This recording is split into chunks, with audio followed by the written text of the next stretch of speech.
Okay, welcome everyone. It's so great to be here with writer Lisa Ko this evening. Um, I just wanted to introduce myself and say a little bit more about this program and tonight's discussion. So my name is Laura Kolbe. I'm a poet and a prose writer, and I was really lucky to be a fellow at the James Merrill House, be a writer in residence about a year and a half ago at a really, really critical juncture in a writing project for me where I was in the midst of a poetry manuscript. And the Merrill House was an incredible gift in kind of getting me over the hump and helping me at a crucial juncture in the development of that project. So the residency was established shortly after James Merrill's death in 1995, and over 100 writers have been part of the program. Poets, prose writers, people who are multi-genre or who sort of flaunt the conventions of genre. And I'm told that the 24 to 25 writers will be announced next week. So we'll soon know who's coming up for next year's lineup. And the website for more information is jamesmerrillhouse.org. And throughout the next hour, I hope that if people want to comment or ask questions, that they can post on YouTube, and we'll do our best to answer or to see where that leads us in our conversation. So tonight we have Lisa Ko, who's the author of the novel Memory Piece, forthcoming in just a couple weeks. Her first novel, The Leavers, was a national bestseller and a finalist for the National Book Award for Fiction and the Penn Hemingway Award, and winner of the 2016 Penn Bellwether Prize for Socially Engaged Fiction. Ko's writing has appeared in Best American Short Stories, The Believer, many, many other places, and she lives in New York City.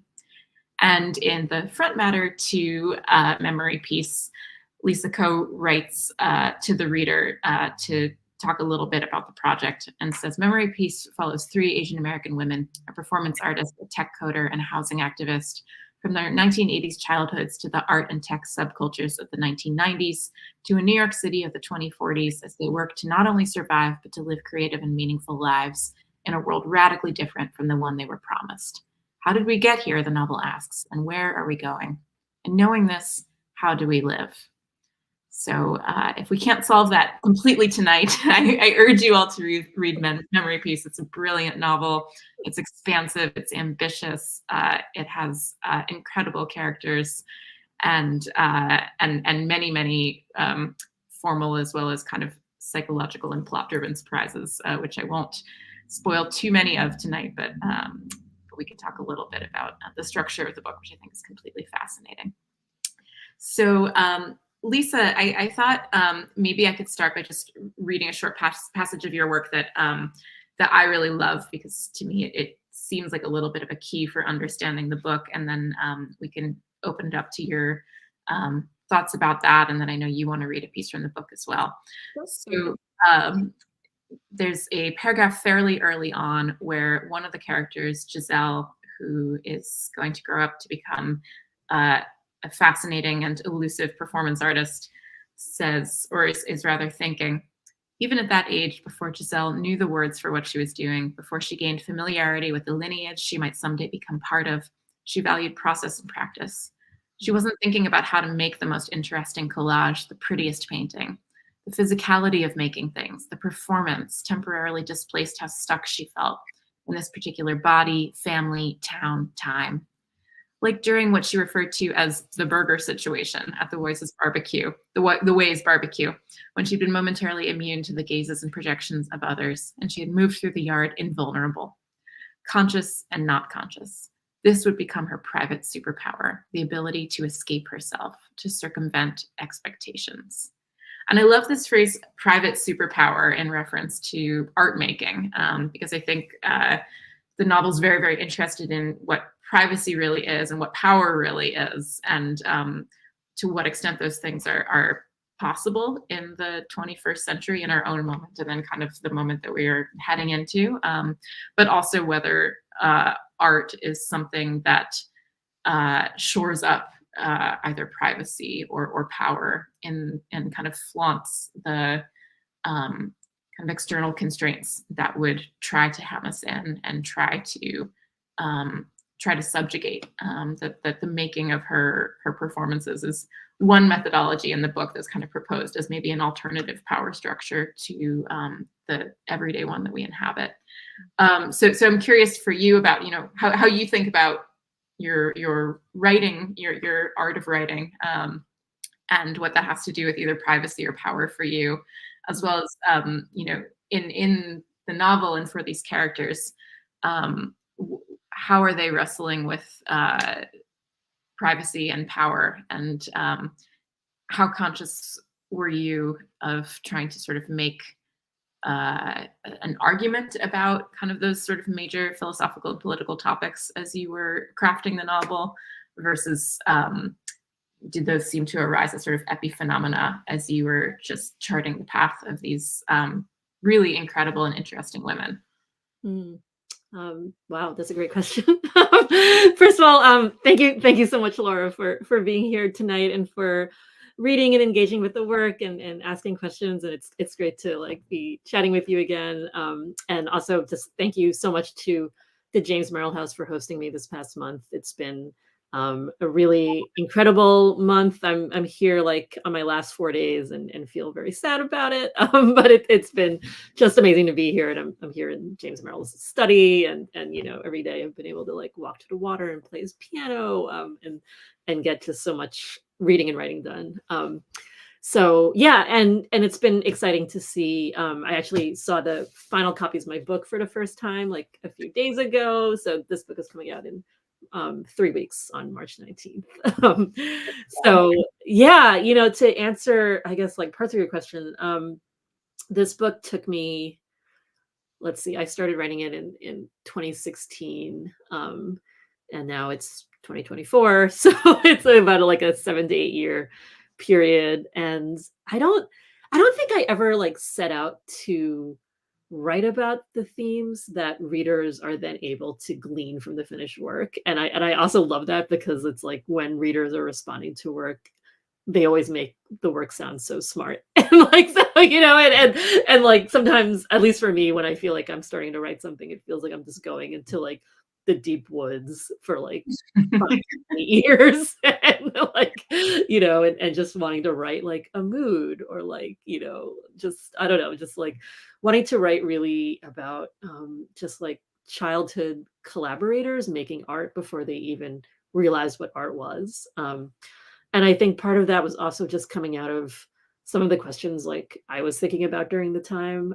I think for me, like the very lengthy process of novel writing is also just like me figuring out what the writing is asking, and also like reflecting like what I'm thinking about and what like collectively we're thinking about over the span of time that we're taking. So like, you know, I think these questions of like surveillance and privacy and like capitalism and art making and power are obviously things that have been intensified, I think, in the past few years. And, you know, coming from writing about these characters who were young, and then I just sort of, you know, realized eventually that the book was sort of both looking back and looking forward, right? And so seeing kind of from this vantage point, like how did we get to where we are now, and also like where are we going, and seeing like so many of those crises, like and how they might intensify, I think, over my lifetime. So I think that's sort of, you know, what kind of created the structure of the book, and just sort of, you know, thinking about like these characters who I don't know are just like trying to like buy time to do what they love, you know, whether it's working, you know, on a performance art piece like Giselle, or finding like a free place to live like Ellen, or funding like a tech project like Jackie. Yeah, yeah, absolutely. Um, I I'm curious. There's so much sort of rich, almost sort of documentary texture of you know, real life works of art that are referenced, real life politicians, news items, things like that, all throughout the book. It serves as an incredible kind of time capsule and history lesson of what the past, you know, 20 to 30 years have, you know, more than that, yeah, whatever, 80s to sort of into the future have wrought. And I'm curious whether your practice in general is to sort of collect these items of popular culture and sort of international and national and political culture, and sort of create yourself a sort of constellation and mood board, and then narrative or scenes maybe kind of emerge that can accommodate some of those items, those mosaic tiles that fascinate you, or whether you find yourself uh, kind of first drawn to maybe an interpersonal story, and then looking to sort of scaffold that or shore that up with resonances that you can pull from the sort of real outside historical world. Right. Yeah, I think it depends on the project, I think. Yeah. Yeah, I don't know how it is for you, but like I know reading something or just thinking about like how some projects or even some writers start with like style or tone or Mhm. aesthetics, and other um projects demand like starting with plot or situation or characters or time or setting. So for this one, I think it started with like the friends and the characters, but I always sort of had the framework of wanting somebody to look back on something, which probably says more about me and like where I am in middle age and things I'm thinking about, and I think then kind of like comes the work of populating like that world, right? So Mhm. it's sort of the fun thing about both like writing about something that you live through and then writing about an imagined future is like the research isn't that hard. Like there's like it's not really like writing about a different country or something. So yeah, so I feel like there were kind of clear influences based on like my own experiences of growing up like during those Mhm. years living in New York over time, and also like obviously artists that were very influential, I think, to both myself and the characters. Like one is the Taiwanese American performance artist Taishing Shea, who's known for doing these really like intense durational pieces from the 80s. One of them is called Cage Piece, and he like lives inside a cage by choice for a year. And there's a sort of tongue-in-cheek version of this in the novel where Giselle lives inside a mall for a year. It's my home mall, Paramus Park in New Jersey.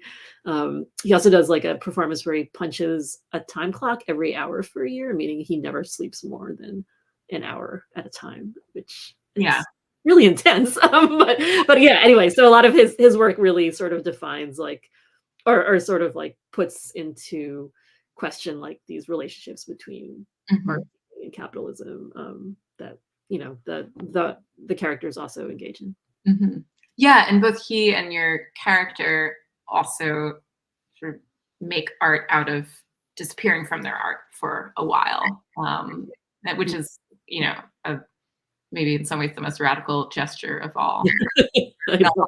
non-making, sort of extracting yourself from the practice that has sort of kept you whole or defined who you are for that period of time, which is, It's like my fantasy of disappearing from like social media yeah. or something. This is our version of like disappearing now. Mhm. The friendships in the novel are so rich, and it's amazing that you render it so warm and so plausible that despite the sort of buffeting forces of life, and despite the self-doubt that each of these characters has, that they have a kind of essential seriousness about each other's um, validity and importance in the world and in what they're making. That there are things that sort of um, strain their relationships or pull them apart for periods of time, but the thing that doesn't ever seem to be shaken in my reading is their fundamental belief that like your practice, your art making practice, or your interest in kind of computer science and coding and tech, or your activism, like those are valid and legitimate sort of gifts and blessings, and they can see each other in this really generous way, even when they're um, their actual kind of relationships are quite strained or sort of etiolated. And I find that just like a lovely portraiture of a certain kind of friendship that is built on a sort of mutual regard in each other's intellectual seriousness. Mm, mhm, mhm.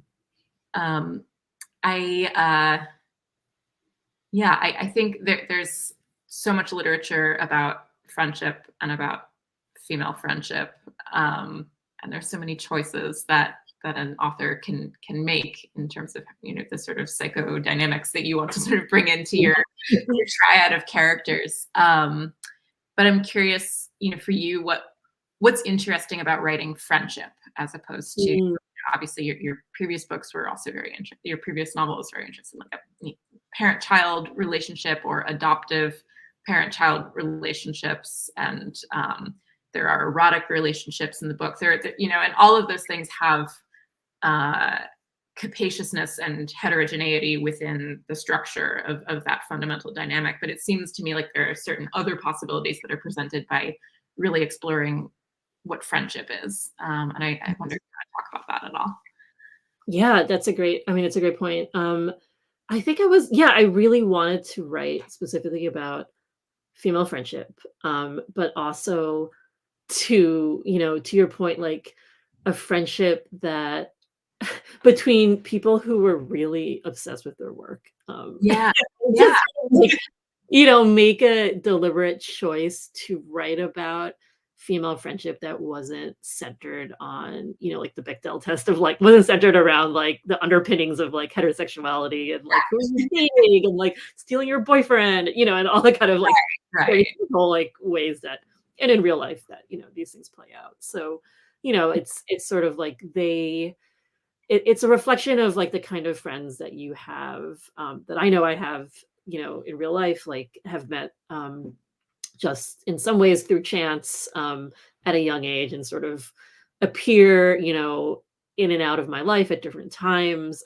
Even if we're not like the closest friends who like speak every week or something, like there's like a shared experience, I think, and where we're like sort of even unconsciously maybe influencing one another's choices, over time, especially in terms of the friends that you have over like many decades, and kind of Mhm. seeing how that plays out. So yeah, it felt like both like a really ripe opportunity for like a literary work, but also I think to the larger point of the book, like it's kind of also saying that like friendship and collectiveness is like the antidote to like all the scary stuff that's happening in the future, right? And like the dystopia of both like the present and the future. And it's that sort of community or that collaboration, that we really need, I think, in order to like survive literally, and be okay.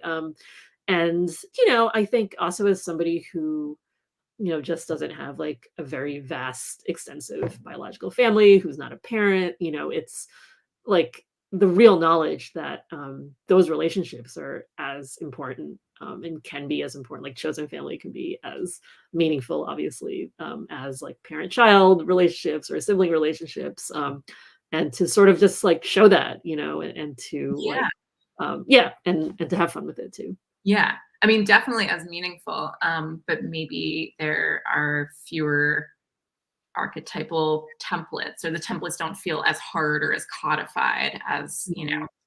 um, you know, what a mother-son relationship is, or what are some classic versions of that dyad, or what are some classic versions of a lover's dyad or something that I feel like there aren't as many maybe stereotypes about like how two friends can or ought to relate to each other. I mean, you mentioned one, which is like maybe two girls or women who like gush to each other about the romantic relationships that they're having with other people, and it becomes a place to both vent and sort of console and get excited together about those other things that are happening outside of their personal connection. Like that's sort of one.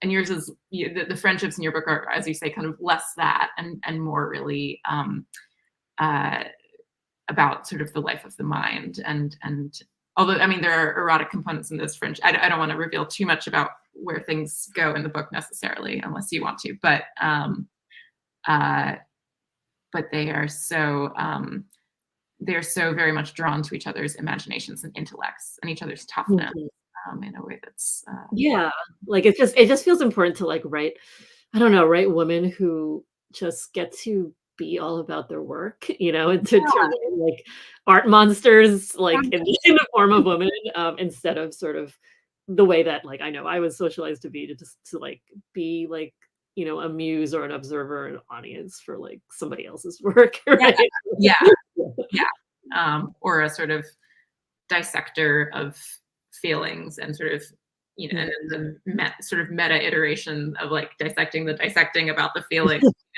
which can be, really fascinating stuff, but is sort of less of the central focus of your book, Mm. uh, because these women are so ravenous for life and for what they can do with their work. I have a lot more that I'd love to ask you about, but when do you think is a good time for you to read a passage? Do you want to give us a sample of the Yeah. book? Yeah. That sounds good. Yeah, I was gonna read like two short passages, so maybe I can read one now and then one like towards the end. Oh, Let's see. Yeah, I'm gonna read. So the book has four parts literally, but the first part centers around Giselle Chin's early life as an artist, and I'm just gonna read a little bit from a section where she's just left high school. After high school, Giselle signed up for classes at Bergen Community College and quit before her second semester. That winter, she moved into a top floor of a crumbly house in Hoboken with her friend Sherilyn, whom she'd met while selling shoes at Garden State Plaza, and Sherilyn's friends Carmen and Miles. She got a new job at a copy store, walking distance from the apartment. Giselle's room was the smallest and crappiest, with two doors on opposite walls, doors through which other people frequently passed on their way to other rooms. And for this, she paid the cheapest rent. It was the start of a new decade, 1990. In the apartment, no matter how late she fell asleep, she woke early, 6:37. She appreciated regimen, routine, and order, that precious window of time when everything was quiet. She sat in bed, pulling the sheets around her, and retrieved her notebook and markers to write about the day before. She sketched her friends, kept lists of shows she saw, people she fooled around with, movies watched. If you did not maintain the days, what proof would you have of your existence, of time passing? When she got home from work, there were people in the living room passing around Miles's bong. You mean you haven't even seen Repo Man? One of them said, a girl whose voice resembled a goose. A pepperoni pizza lay ravaged on the table, leaking oil on a Snapple bottle stuffed with cigarette butts. Giselle dreamt of space in her head and in her surroundings. Her parents were pissed at both their kids for not furthering their educations. Alexander had moved to Florida with friends and gotten a job at a gym. Mercy called to voice her concern, long messages on their answering machine that Giselle tried to erase before her roommates could hear. Your mom's really worried about you, Carmen said. But spending 4 years at college just to get a job you hated seemed like a waste of time and money. On the floor of her room, materials strewn out in front of the bed, Giselle assessed a piece she was working on, a diced up tourism photo with a diced up slogan, Lover You Fall Up. From the living room came the sound of something crashing, followed by laughter. Her latest obsession was creating collages of cutout women and ads in free newspapers, each woman composed of 10 or more different women. At work, between customer requests to collate a textbook and fix a jammed machine, she layered and copied the collages. The copies copied until it was impossible to tell what the first image had been. It was technically fulfilling, but felt like routine action, like shitting or brushing your teeth. She could see a picture and reconstruct it in her mind, and then produce that reconstruction. She wanted a challenge. A knock on the door. It must be Carmen. She was the only one who ever knocked. Carmen took the collage and held it to her glasses before Giselle could ask her to only touch the edges. This is so cool. Thanks. We're going to Debbie's. Why don't you take a break and join? I'm in the middle of this thing, but maybe next time. Next time, it's a promise, Carmen said, though it wasn't. On her day off, Giselle took the train into Manhattan. At MoMA, she saw a retrospective of a famous artist's work, his doodles and diary notes, a painting made with semen. The accompanying text with phrases like aesthetic response and disseminating language made the art seem more serious than it was. The artist had 3 ex-wives. He was arrested for beating one. He was a heavy drinker prone to getting into fights. The guy jizzed into his paints and now he was in a museum. Giselle wondered how important it was to have a complicated life in addition to making your art. She made her rounds on the other floors. She loved the Adrian Piper video she saw from the 70s, the artist walking around Manhattan in a wig and fake mustache, muttering lines from her journals as people pointed and gawked. The decaying footage felt archival and gluey, with a hint of the archaeological, familiar streets as black and white relics. You made a thing and it slipped through your hands like toy slime, instantly a thing of the past. She loved Gretchen Bender's riot of music and TV clips mashed together and beamed onto 13 surround sound monitors, reminiscent of Giselle's own childhood VCR cuts. It was freeing, joyful, to let herself succumb to the wall of lights and noise. The Jenny Holzer slogans, in all caps italics, subliminal in their repetition and sexily authoritarian. Giselle wanted to be able to replicate the feeling of seeing those pieces, but how? She wanted her work to provide a container for the uncertainty and overwhelm of the future, an expression of her concerns and a way to corral them. Circle piece, parentheses, 1991. For 12 hours one Saturday, Giselle drew circles on a piece of poster board until her hand cramped and froze into a claw. At first, she felt uncomfortable, then enraged, then gloriously emptied, like the time she posed for a life drawing class at a community center and the pain of holding herself still passed into a euphoric state of blankness. Coffee piece, parentheses, 1991. Giselle went a week without coffee and thought she would die. But even though her head ached and she fell asleep at work, there was a lightness, a barbed pleasure. Nothing could control her except herself. Maybe this was what her mother had felt when she didn't eat full portions, or what you were supposed to feel when you prayed, the accomplishment of discipline. She didn't want to think about her mother. Diet piece, 1992. For 1 week, Giselle ate nothing but no frills brand cottage cheese until she puked so violently her roommates made her Clorox the bathroom. Miles said, "Can you make less gross art next time?" Now, even thinking of cottage cheese made her stomach tighten. Okay, I'll stop there. Really wonderful passage. I think it's emblematic of so many really awesome things about the book. One is just like how funny it is, and I think before I kind of like came in hot with sort of the high seriousness of like the way that people regard their art and the way that they're sort of indefatigable in like insisting that they will make it, they must make it, and that they will make community, they must make community. Yeah, there's a kind of like immense sense of kind of purpose and ambition throughout the book.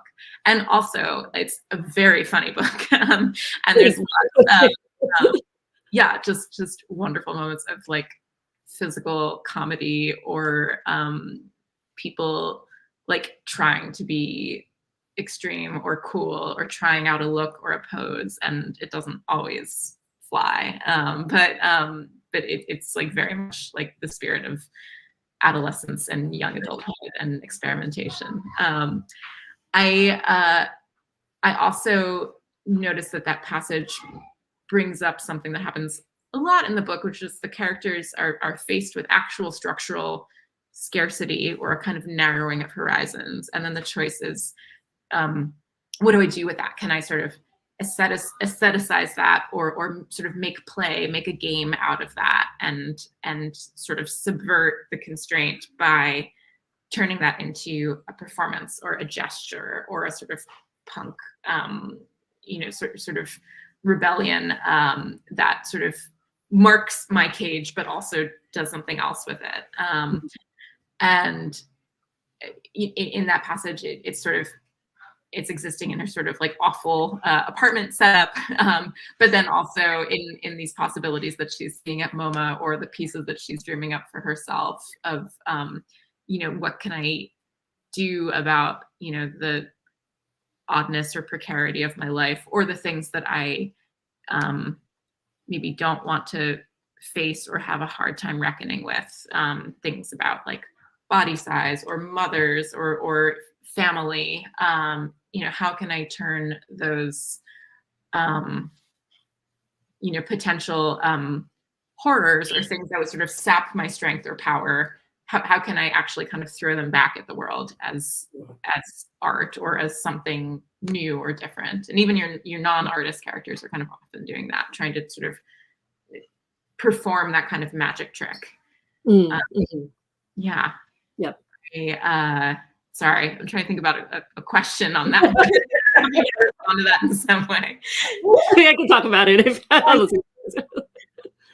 um, yeah, I really like that, like what you said about, I don't know, it's sort of like a resourcefulness, I guess, but it also feels like Yeah, the truth of just like, surviving or like being alive, like, yeah, and like, um, a lot of it I think was just born out of, I think, my own thoughts of just like, how do we make art in America, and just like, just all the truths about like, I don't know, just like family obligations or like financial, like, responsibility, and how those things like affect so much, like even the ability to make art, and, the art we make and what informs it, and, just the things that people don't talk about too, like, having access to like low rent, like Ellen like living in a squat means she doesn't have to pay rent, so she could like quit her day job and do other things, right? yeah, Or, having access to like a high paying job, or like a partner with a high paying job, and all those sort of um I think like equations that Giselle does, which is like, I need to make art, but I need time to make art, but I need to like work to make rent, but then I don't have time, and it's like or like I'm craving recognition and like fame, but I don't want to be beholden to like art funders and all their demands. Like, right. what can I do, besides live in a mall? Or like, but I mean, I think as writers, at least for me, it's like something I'm always thinking about, like, like, what do we How do do? we make it work? Exactly. Yeah. Well, I'm curious. I mean, there's also the dimension of eros in the book, and people's sexual desire and identity, and what they get out of sex that is generative and intellectual and teaching them things, and also just kind of Mm, pure pleasure component, and all the other many things that one could get from sex. But uh, I feel like in some novels, or in some people's heads, those are structured as like a zero sum. Like I can either sort of attend to my romantic or interpersonal or sexual life, or I can attend over here to kind of my creative work, and those things are in tension. They're kind of stealing from each other or sapping each other. And your book seems interested in positing worlds or lives in which maybe that's not always the case. Maybe both of those things are part of sort of creating building a self, and making something generative. I don't know how you think about um, the romantic or sexual strain in the book, and how that either pulls against the sort of um, life of creativity and freedom, that the book's also very interested in. Is it sort of a countervailing force, or is it kind of the same, mm. um, part of the same sort of thematic, um, you know, matter in your mind? I think it's both, and I think it depends on like the relationship that the characters are having. So, I know for both Giselle and for Jackie, and their sections, they both sort of have romantic and sexual relationships that are more, I don't know, like there's sort of like, the 2 choices road, right? So like, I think Giselle's tension of like staying in this long-term romantic relationship with another artist who's much wealthier and like more famous and older is sort of something that she has to decide that can like potentially both benefit her and limit her. And then in contrast to sort of like, hookups and like dating that she does without being like tied down to that, or more sort of her like seeking her own agency. I think, they're definitely more like empowered and more like part of like even part of her art. I think she says in one line, like it's sort of part of the performance. So almost inseparable from her work, and I think for Jackie, she's like making also like a choice between, I won't give it away, but like between like like a relationship with one person that offers like one kind of life, and then Mhm. a relationship with somebody else who like offers a different kind of lifestyle.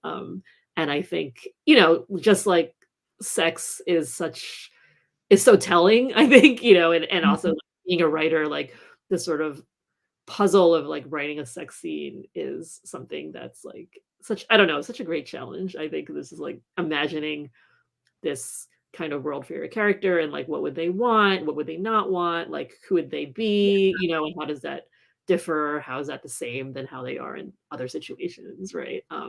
So I think for all the characters, like that provides a way for them to show like, who they are in relation to other people, in different and sometimes similar ways. Yeah, yeah, absolutely. Yeah, I mean, um, writing sex scenes sounds really hard, but you manage. I think you do a really incredible job where there's so much specificity and so much precision, um, and the body and the mind of the character are both present and in sharp focus simultaneously. And I feel like that's really challenging. And it would seem to me like a sort of um, easy mistake to either have it kind of all be in the head or all be in the body. But you sort of reject that, sort of Cartesian duality and just insist on having it all ways. And yeah, they're really great passages. Thank you. Um, I I want to talk a little about sort of the overall structure of the book, and without giving too much away. Overall, the first half is in the third person, in a sort of close third, where we can sort of read people's thoughts and understand how they feel. But third person pronouns nonetheless, and then right around the halfway mark of the book, very surprisingly, a first person emerges. So I don't think we got first person pronouns earlier, unless I'm misremembering. So I'm curious about how that arose, just sort of on a craft level, because it seems like there could have been an alternate draft of this novel in which it just remains kind of close third, and it sort of Right. alternates between a little closer to her head versus hers. But then you really kind of blast it open, and I'm curious about how you got there. Yeah, I mean, it was what I call like the like light bulb slash oh no moment where maybe have you had one of these like where you like realize the solution? It's often the same thing, right? It's just like, oh, oh. It's like you realize the solution to a problem Uh-huh. at the same time, like which is Yeah, great. so much But work. then you have to do it. So, Right. and like in my first novel, with the Levers, I think that came like I remember I was at McDowell where we met, Yeah. like the first time I was there, and I realized like I had to delete the majority of the novel, and I was like, no, but I was like, oh, but now I can move forward, but now I have to like rewrite it all. Yeah. So for Memory Piece, this came about maybe 3 years in, and I had started writing the book about both just as Jackie and Giselle.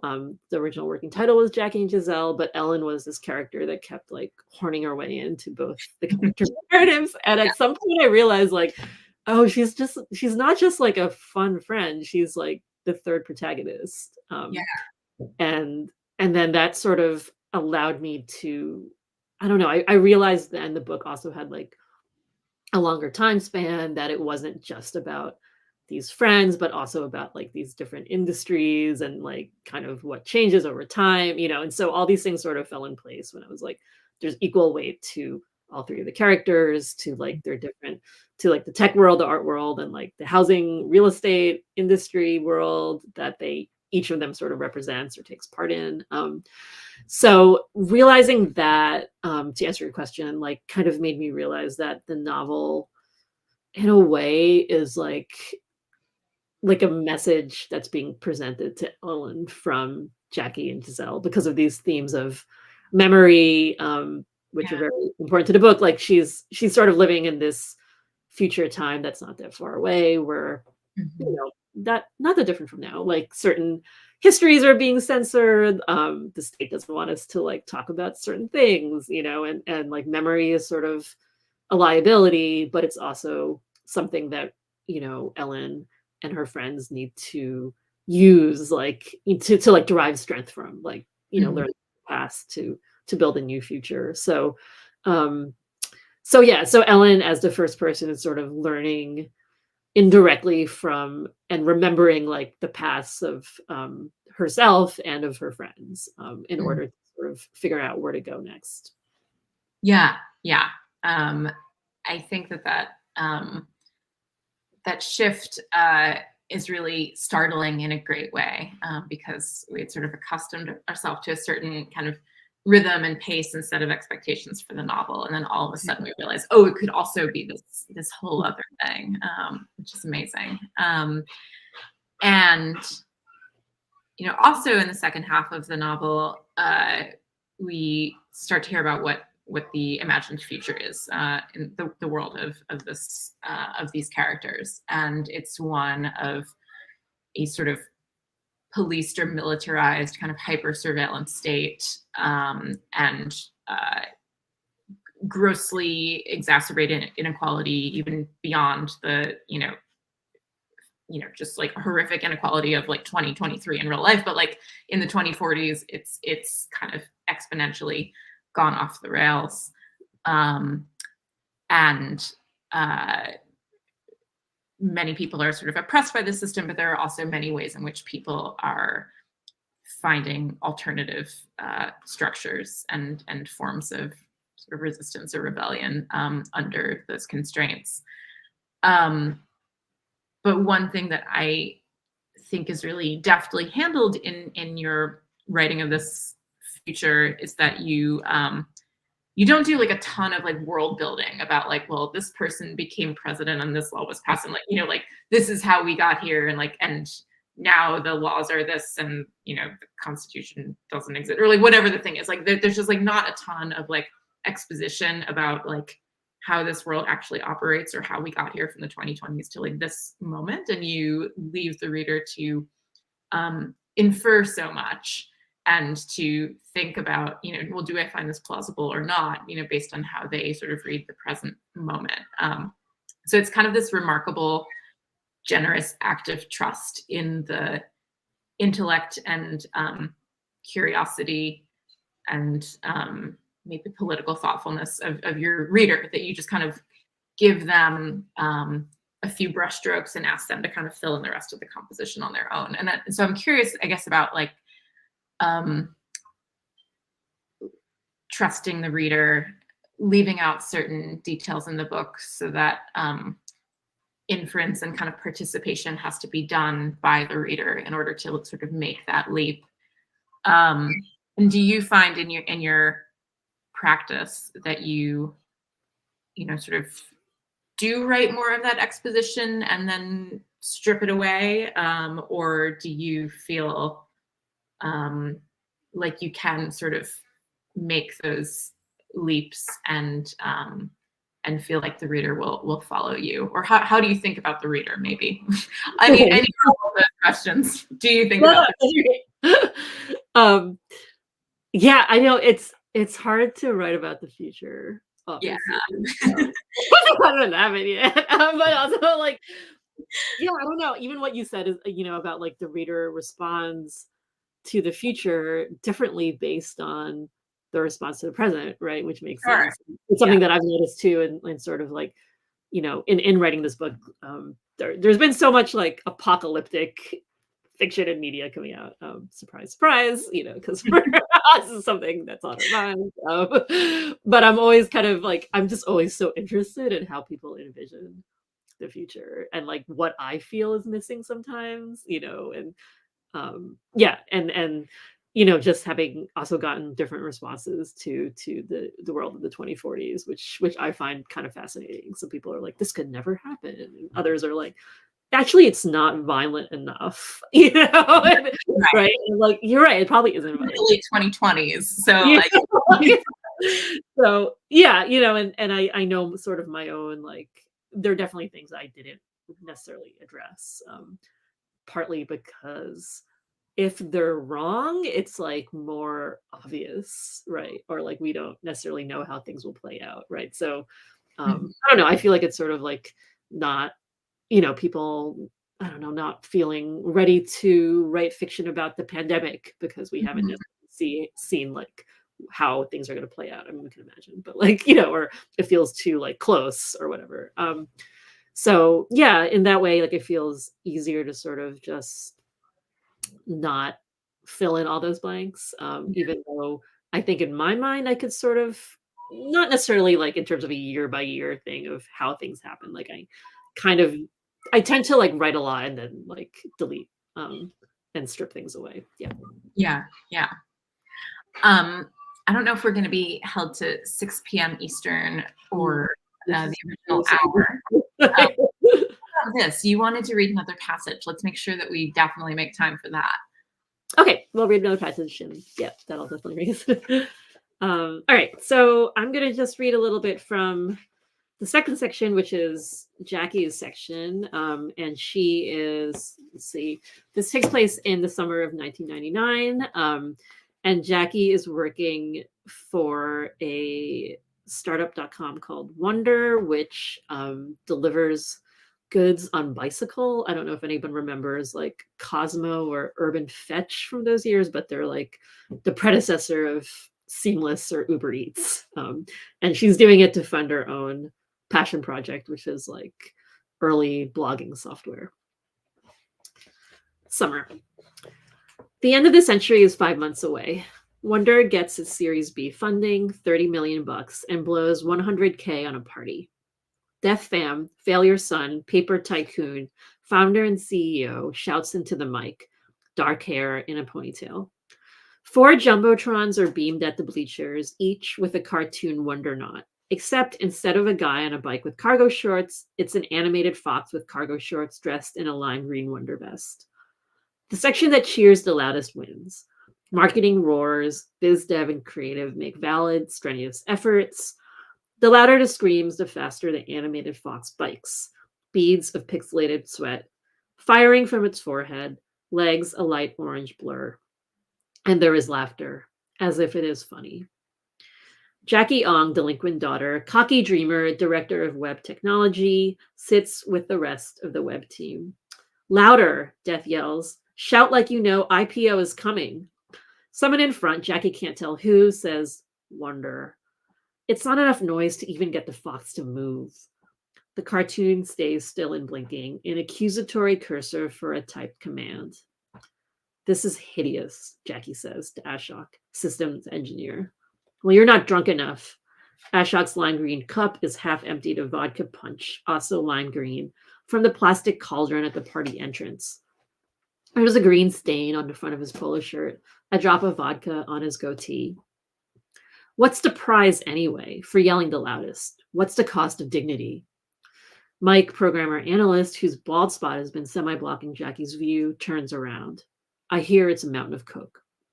What? Jackie says. Your dignity? That's what marketing wins. Mike makes devil horns with his hands, literal piles of cocaine. Girls in lime green short shorts pump their crotches in cages to an anesthetic numb out of drum and bass. There is Death, talking on the couch to Bridget, director of marketing. 2 of the dancers in the circle, Safan, director of biz dev, and Todd Wellhouse, CFO, who makes a paltry attempt to shake his hips. Todd calls Jackie over and points to the dancing girls with his chin. I bet you like the look of that, huh? He says, waggling his tongue. She walks away, flicking him the finger. There is the man from Silicon Alley reporter taking pictures, the woman from Alley Cat News tapping on her Palm Pilot. A long table offers up half-eaten trays of sushi, the fish hot and decaying, wasabi and soy sauce streaking the tablecloth. At the punch cauldrons, Ashok waves, shot glass in hand, and Mike says, "Find your dignity yet?" 10 blocks south, 8 blocks east, in her fifth floor walk up studio on 12th and B, Jackie checks on her machines, pets their plastic cases, and murmurs her hellos. The hard drives are running. The lean site is steady. Her electricity bill is obscene. Lean is the reason Jackie took the job at Wonder, that temporary measure and necessary evil.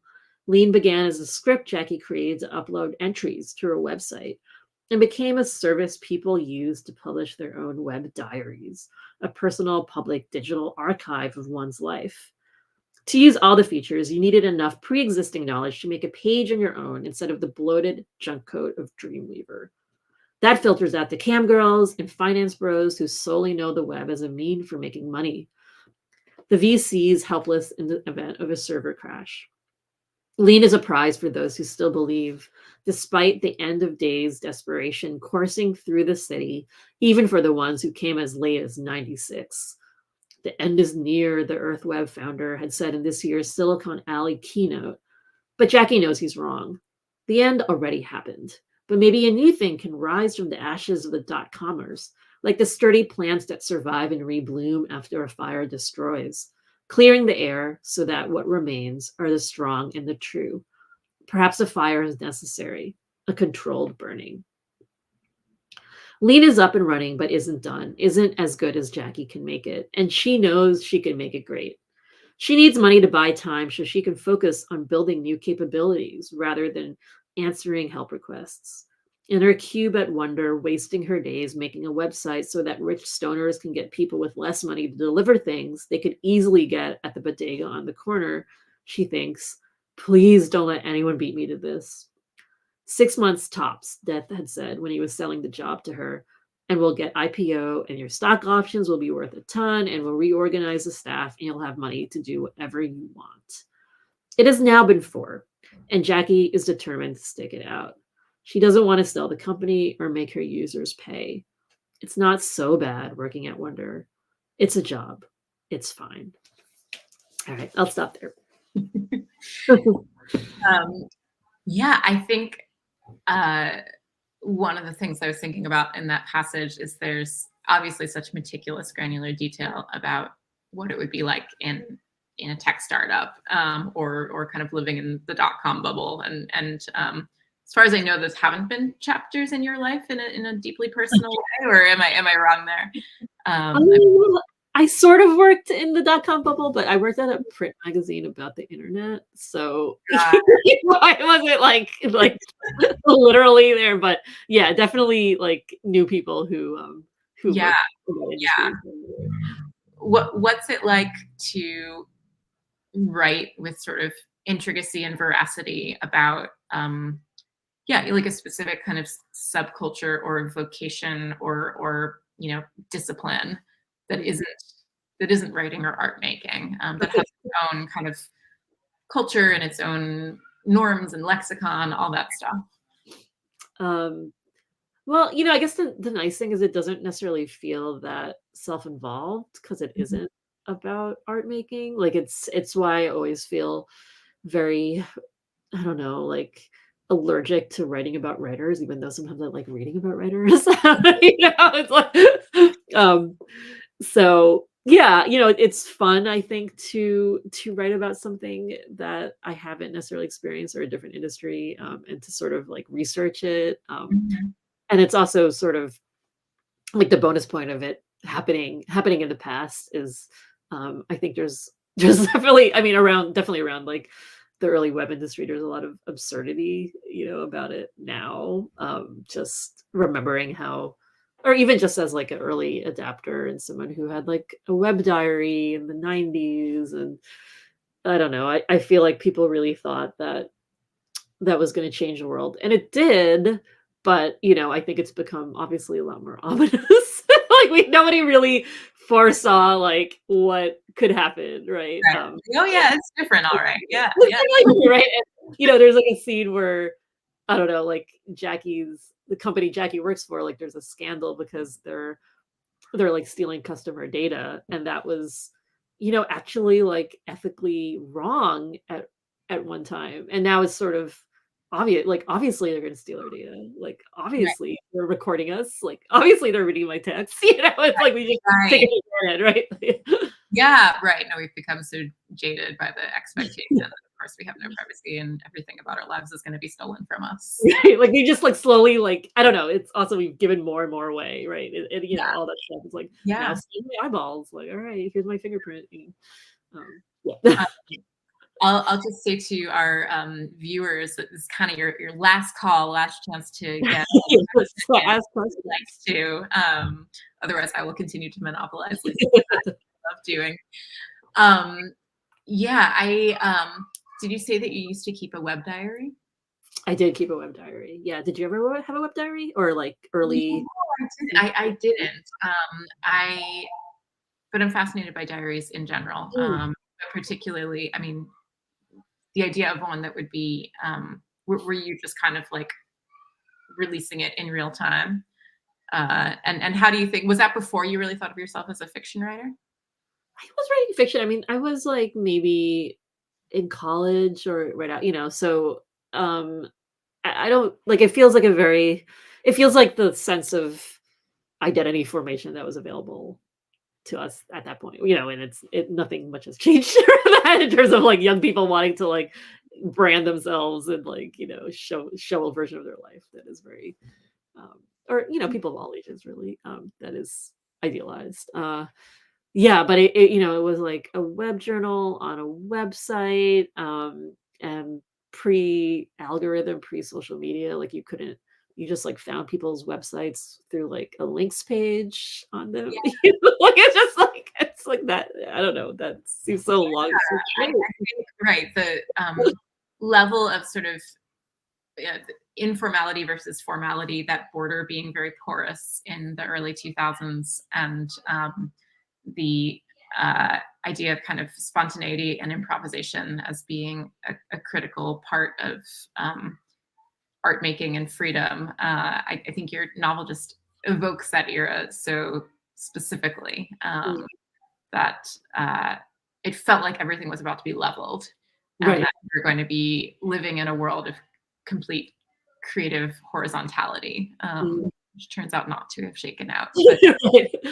you Yeah, have it definitely feels like a time that was on the brink in retrospect, like, yeah, pre Y2K, pre 9/11, and then, digital life, like, hadn't quite become yeah, omniscient, like, there was still, like, a little bit of promise, and just right before that, like, on the precipice in some ways. yeah. Yeah. We just got a really fantastic question. I think we'll make it actually the last question, and then we can kind of Great. wrap things up after that. But Laura Matthews asks, "Who are some of the writers who you've most read and have influenced you?" That is a very good question. Uh, I mean, I could speak to, like, some of the influences for memory piece. I feel like I'm, like, reading all the time, and I quickly forget what I read, like, yesterday. But, definitely some books about, like, art making and other, The Flamethrowers by Rachel Kushner, which kind of looks at different, like, seemingly disparate, like, times, Mhm. and kinda connects them. Dana Spiotta's Innocence and Others is this book Mm, about these 2 filmmakers who are friends. I love that book so much. Like, they're both just, like, obsessively making movies, but in different ways. so cool. I love it, but I Yeah, haven't read that one. I'm it's excited so to. good. Yeah, you should yeah, and then somewhat, structure-wise, like, I love Susan Choi's, like, trust exercise because it's, like, 3 Mhm. different 3 different points of view that are, kind of questionable in different ways, and I think what she does with that is really smart. Yeah, yeah. Yeah. Well, Lisa Ko, it's been such an honor to have this conversation with you. I can't urge our viewers strongly enough to go read Memory Piece. It's really, really wonderful. And I'm so excited for the launch of the book in 3 weeks. And enjoy your last few days at the Merrill House. Yes, thank you so much, Laura. It was so great to be in conversation with you. Really enjoyed it. Thanks, everybody. All right, thanks, everyone. Bye-bye. Bye.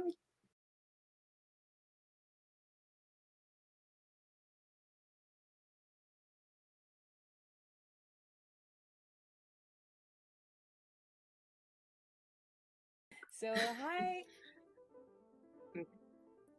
Okay. Yeah.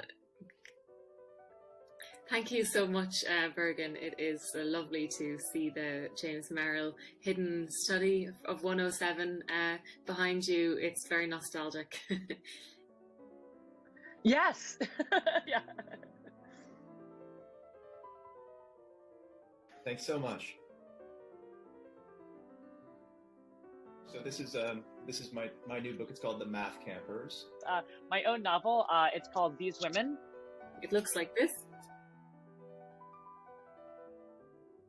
Well, the first thing I'll say is all the dreams are actual dreams. There's nothing worse than a fabricated dream. You can always tell. I normally don't write in first person because of the fact that as soon as you have a narrator, you tend to have somebody listening, or there's an implied audience. I just got to soak up in the atmosphere in that house. You just feel like a writer, and you feel like you're part of this tradition and a community, and it feels like the work is important. Magical things happen when you're looking at Merrill's books. Well, it was a really, really transformative residency for me. It might sound like a bit of an overstatement, but it really wasn't. Merrill's really distinct imagination was present in every detail. Thanks, Bye. Enjoy Stonington on my behalf.